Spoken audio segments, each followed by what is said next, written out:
Gehien bat izan da gazteon presentzia ikusteko herrian, herriarentzako lan egiteko, gazteon presentzia herrian sustatzeko eta batez ere hori izan da helburu nagusiena.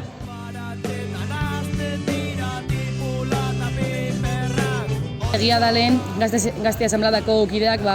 gehiago zirela, beste momentu batzuk zirela, eta egon zen jaitxiera bat, ez zen egin gazte eguna, ez zen ezer prestatu, eta orain berriz hasi gara, orain 20-25 kide inguru egongo gara, eta hasi gara zerotik, ez genukan ezer eginda, diru gutxi eta orain, eta hasi gara ekintzak eginez eta adibidez sinema, dumentzako gauzak eginez, dirua ateratzen eta gauzak prestatzen.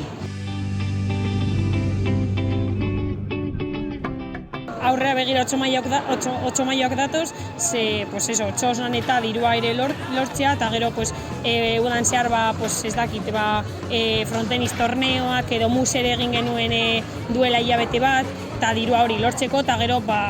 urrengo urtean berriz ere gazte eguna ospatu ahal izateko. Gora Urduñako Gazte Asanblada!